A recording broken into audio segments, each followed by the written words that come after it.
Good evening. Thank you for joining us. Milton High School graduate Bubba Watson had a chance to make history today at the Masters. A Pensacola woman was supposed to learn her fate in court yesterday, but the judge delayed her sentencing. Police say 3 people were killed in 2 related shootings. One of them happened at a Jewish community center and another at a nearby senior center.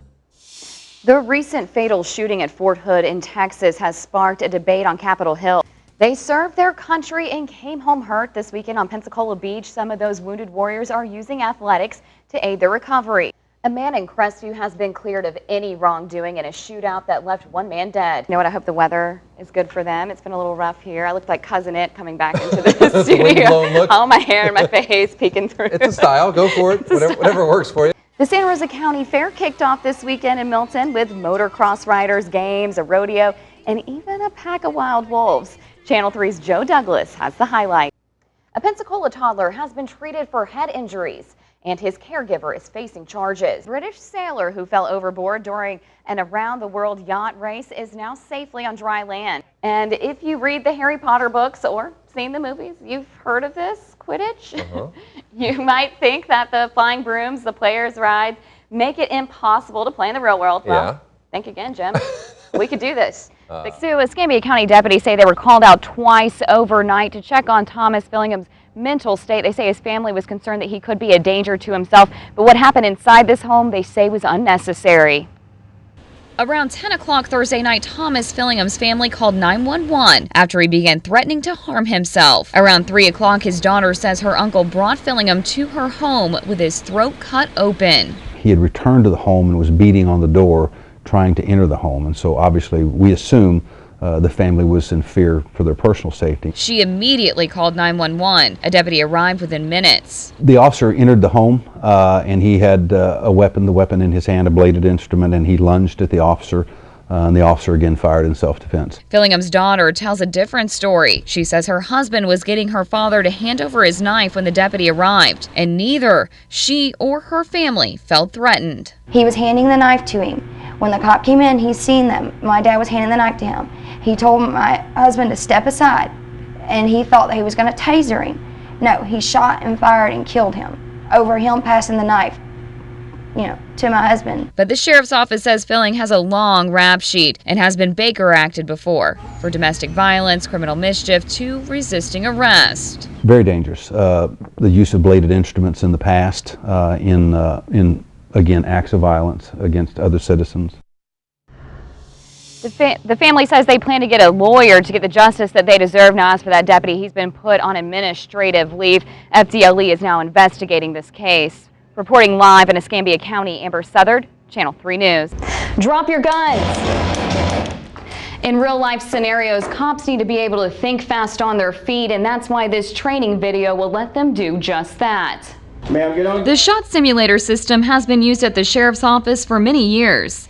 In 2009, they purchased a new model offering over 800 scenarios. It's about officer safety, protection of the citizens, and that's something that's constantly in balance. If you're too cavalier about your job and your attitude, you're here to save the world, you're probably going to get yourself and someone else killed. Just heard some shots. It sounds like it's coming from Officers have to shout commands and know which weapon to use. A gun, taser, pepper spray, or flashlight. They also have to determine when a weapon is not needed. It's to the point where you have to interact with it. If you don't interact with it, just like a real person on the street. Stand back. I got a chance to run some of these scenarios myself. Actors play out real-life situations. Like this one. Depicted in this YouTube clip, where a Georgia deputy was shot and killed during a traffic stop. I shot the suspect after he revealed his weapon, saving my life. You did surprisingly well for not having been through the academy, not having been through the use of force continuum. You understood what to look for, what was a threat to you. The simulations also help to flag deputies who may need more training or are too quick to pull the trigger. We identify those officers very quickly, and I can tell you that they normally don't last long in law enforcement. I'd rather have them mess up here than mess up on the streets.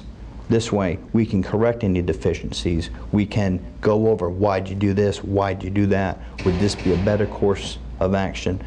Gun! Drop the gun! Anytime a deputy wants, they can come right here and practice their skills. Reporting in Escambia County, Amber Southard, Channel 3 News. Here at Tanglewood Golf Course is where Bubba Watson spent most of his days in high school. Now teachers and students are celebrating his victory. Milton High School grad Bubba Watson has added another green jacket to his collection, winning the Masters for a second time. Coach Murray Rutledge remembers coaching Bubba in high school golf nearly 20 years ago. You don't coach Bubba. He'll tell you that. He doesn't take much coaching. I just made sure he got to all the matches on time. He says Bubba was self-taught at the sport and Coach Rutledge knew he was gifted, but never thought he'd win the Masters. You know, didn't see him winning the first one, and now that he's won the second one, I think he can win 5, to be quite honest with you. I mean, the course just sets up for him. Bubba has quickly become an inspiration to other Milton High School golfers. And to see him win the first green jacket, that just kind of really shown how like a small town boy really can actually make big things. Alec Riley is following in Bubba's footsteps, getting a golf scholarship to Faulkner State, Bubba's alma mater. People ask me if I'll be the next Bubba. Well, first of all, I'm not left-handed, so that would definitely change it. Hopefully I can go somewhere else other than Georgia. I'm not a Georgia fan, I'm sorry. Bubba isn't the only professional golfer from the area. Many other local professional golfers. Pictures hang here in kind of a local Hall of Fame at Tanglewood. Milton High School is also where Boo Weekley and Heath Slocum attended. I don't know that any high school has had 3 guys go to the Masters and play at the same time, much less win 2 Masters. All 3 golf pros are known for giving back to their hometown school.